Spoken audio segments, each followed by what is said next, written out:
Oke, udah setahun nih pemerintahan baru berjalan. Terus, gimana rapor mereka di mata publik?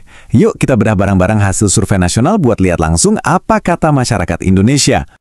Jadi, pertanyaan besarnya kan gimana sih sebenarnya kinerja pemerintah baru Indonesia setelah 1 tahun ini? Nah, untuk jawab itu, kita nggak akan nebak-nebak. Kita bakal lihat data langsung dari suara rakyat, biar kita semua dapat gambaran yang utuh. Oke, kita mulai ya. Sebelum kita ngomongin pemimpinnya, penting banget nih buat kita ngerasain dulu denyut nadi bangsanya. Maksudnya, gimana sih perasaan orang-orang pada umumnya tentang kondisi negara? Yuk kita lihat dari beberapa sektor penting dulu. Nah, ini menarik banget. Pas ditanya soal ekonomi, ternyata nggak ada jawaban mayoritas yang kuat. Kelompok paling besar, sekitar 42%, justru ngerasa kondisinya ya sedang-sedang aja. Ini kayak nunjukin perasaan yang stagnan gitu loh. Nggak jelek-jelek amat. Tapi dibilang membaik banget juga belum terasa buat kebanyakan orang. Pola yang mirip kelihatan lagi nih pas kita ngomongin politik. Lagi-lagi, yang jawab sedang jadi yang paling banyak. Suara publik tuh kayak kebelah antara yang ngerasa positif dan negatif.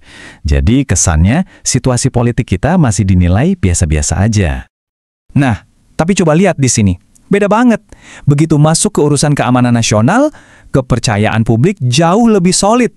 Lebih dari separuh, 56%, ngerasa positif. Ini nunjukin dengan jelas kalau keamanan adalah salah satu area di mana pemerintah dianggap berhasil bikin warga merasa aman. Kalau soal penegakan hukum, angkanya emang lebih banyak yang positif daripada negatif, tapi selisihnya tipis. Sekitar 40% ngerasa udah baik, tapi di sisi lain, lebih dari 1/4 responden masih ngerasa kurang. Jadi intinya apa? Masih banyak PR yang harus dikerjain di sektor ini. Terus, apa sih yang paling jadi pikiran masyarakat sekarang? Data ini ngomong dengan jelas banget. Isu nomor 1 dan 2 adalah berantas korupsi dan harga kebutuhan pokok. Ini tuh masalah perut dan masalah kepercayaan. Dua hal yang jadi prioritas utama buat rakyat Indonesia saat ini. Oke, dengan latar belakang suasana nasional yang campur aduk tadi, sekarang kita kerucutkan fokusnya ke sang pemimpin. Di tengah semua kekhawatiran itu, gimana publik menilai kinerja Presiden Prabowo secara personal? Nah, disinilah ceritanya jadi super menarik. Walaupun sentimen nasional soal ekonomi dan politik itu biasa aja, tingkat kepuasan ke Presiden Prabowo justru tinggi banget, 77,7%. Ini kan kayak paradoks ya, kok bisa gitu? Tapi angka tinggi tadi ternyata nggak merata di seluruh Indonesia. Coba lihat data ini, perbedaannya drastis banget. Di Sulawesi, kepuasannya nyentuh 91%. Tapi sebaliknya, di kalangan etnis Minang, mayoritas malah bilang nggak puas. Jadi jelas banget dukungannya ini punya basis wilayah dan kelompok tertentu yang sangat kuat. Jadi apa sih yang bikin mereka puas? Alasan utamanya itu kombinasi dari persepsi kalau presiden serius berantas korupsi, kinerjanya dianggap bagus dan tegas, plus sering ngasih bantuan sosial. Intinya gini, ini tuh resep yang jitu. Citra pemimpin yang kuat digabung sama kebijakan yang dampaknya langsung dirasain rakyat.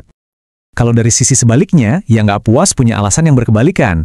Kritik utamanya adalah belum ada bukti kerja yang nyata, bantuan sosialnya dianggap nggak merata, dan program-programnya belum jalan.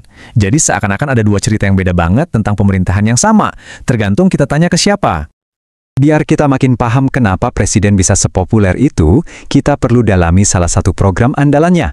Oke, sekarang kita masuk ke studi kasus program Makan Bergizi Gratis, dan kita lihat gimana program ini ngebangun dukungan. Pertama-tama, lihat deh jangkauan program ini. Masif banget. 94% masyarakat tahu soal program ini.